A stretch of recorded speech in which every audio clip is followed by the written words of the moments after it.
जो स्टूडेंट्स यहाँ बैठे हैं, आपसे मैं एक छोटी सी बात कहना चाहती हूँ। आपने एपीजे अब्दुल कलाम साहब का नाम सुना है ना सबने? हाँ, कलाम साहब ने एक बात कही थी कि in the very old times the world was driven by the muscle power, after that it was driven by money power, and now it is being driven by the power of knowledge. यानी पहले शरीर की ताकत से दुनिया चलती थी, उसके बाद कुछ दिन पैसे से दुनिया चली, और अब दुनिया कैसे चलती है? ज्ञान की ताकत से चलती है। आज अमेरिका और रूस, फ्रांस क्यों हमसे आगे हैं? उनकी जनसंख्या भी कम है, शायद वो मेहनती भी हमसे कम है, लेकिन वो हमसे क्यों आगे हैं? क्योंकि उनके यहाँ शिक्षा का जो प्रसार था वो हमसे ज्यादा हुआ, वो हमसे ज्यादा एजुकेटेड हैं।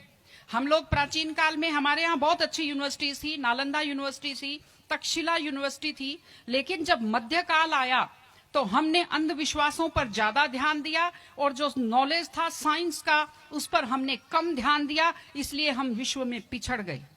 एसएसटी में आप लोग पढ़ते होंगे, 10th के बच्चे एसएसटी पढ़ते हैं, कि एक समय था जब वर्ल्ड की जो रिचेस्ट कंट्रीज थी वो रूस अमेरिका नहीं थी, वो इंडिया था और वो चाइना था।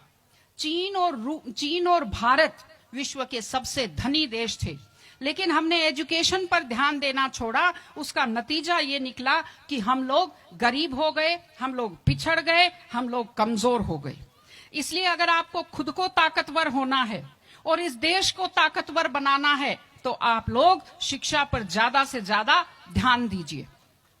हमारी बेटियां यहां बैठी हुई हैं, आप लोग बहुत खुश किस्मत हैं, आपकी किस्मत अच्छी है कि आपने इस जमाने में जन्म लिया है जब लड़कियों को स्कूल भेजा जाता है, जब लड़कियां बराबरी के अधिकार के साथ आत्मसम्मान से जिंदगी जी सकती हैं।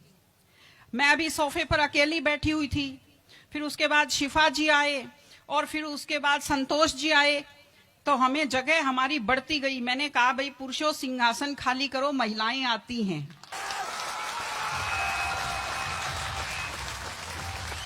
तो आप लोग बहुत खुशकिस्मत हैं।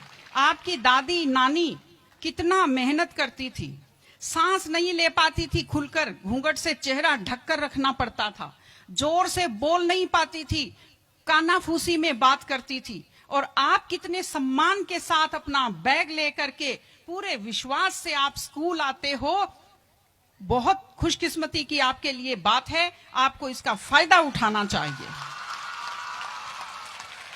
आपको कोशिश करनी चाहिए कि आप एक मजबूत नारी बने, और आपसे मैं कहना चाहती हूं कि आपके ऊपर बहुत विश्वास करते, आपके पेरेंट्स आपको घर से बाहर भेजते हैं, अपने माता पिता को हमेशा अपने मन में रखिए। दूसरी चीज आप बच्चों से जो कहना चाहती हूँ, आजकल क्या है, पहले तो घर में बहुत सारे बच्चे होते थे, संयुक्त परिवार होता था, चलते ही कोई सिर में थप्पड़ मार देता था, बच्चों को बुरा नहीं लगता था, टीचर्स की मार खाते रहते थे, हंसते रहते थे। आजकल 1-2 बच्चे होते हैं घर में, बच्चे बहुत सेंसिटिव होते हैं। आप लोगों को जब आपके माता पिता टोकते हैं, आपके टीचर्स टोकते हैं, आपको बुरा लगता है। आपको बुरा नहीं लगना चाहिए, क्योंकि ये वो लोग हैं जो आपकी चिंता करते हैं। मैं आपको एक छोटा सा किस्सा सुनाऊंगी। एक गाय जंगल में चल रही थी, अचानक उसने देखा एक बाघ पीछे दौड़ा। गाय भी भागी जान बचाने के लिए, सामने दलदल था, वो दलदल में थोड़ा चली, वो दलदल में फंस गई। बाघ भी पीछा करता हुआ आया, वो भी दलदल में फंस गया, लेकिन गाय से थोड़ी दूरी पर था, चल नहीं पाया। तो गाय हंसी और उसने बाघ से कहा, बाघ तू तो गया, तू मरेगा। तो बाघ ने कहा, तुम क्या हंस रही हो, तुम भी तो मरोगी दलदल में। उसने कहा, मैं नहीं मरूंगी, देखना। शाम को जब मालिक ने देखा गाय नहीं आई, वो 2-4 लोगों को लेकर आया। जब देखा गाय दलदल में फंसी हुई है, वो रस्से लाया, लकड़ी लाया और गाय को निकालकर बाहर किया। तो गाय ने बाघ को कहा, बाघ तुझे कोई नहीं निकालेगा, मैंने कहा था ना, जिसको संभालने वाले होते हैं वो दलदल में फंसकर नहीं मरता। आपके जो टीचर्स हैं, आपके टीचर्स और आपके पेरेंट्स आपको संभालने वाले हैं। अगर आप उनकी बात मानेंगे, आप डांट के पीछे छुपी हुई उनकी चिंता को आप समझेंगे तो आप बुराइयों के और गलतियों के दलदल में कभी नहीं फंसेंगे।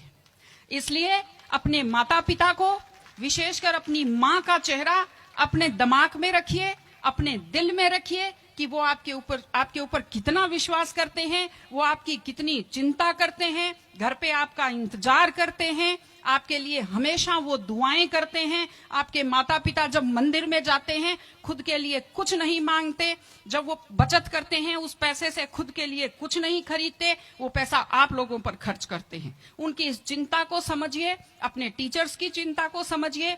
मैं आप सबको बहुत शुभकामनाएं देती हूं कि आप लोग, आपकी बुद्धि तीव्र हो, आपका मन बहुत समृद्ध हो, आपका हृदय बहुत संवेदनशील हो। मैं स्कूल को मैं बहुत बहुत शुभकामनाएं देती हूं। टीचर से अपील करती हूं कि व्यक्ति केवल शरीर और दिमाग नहीं होता, एक मन होता है, एक आत्मा होती है। माइंड जो है, mind is sharpened by the knowledge and information.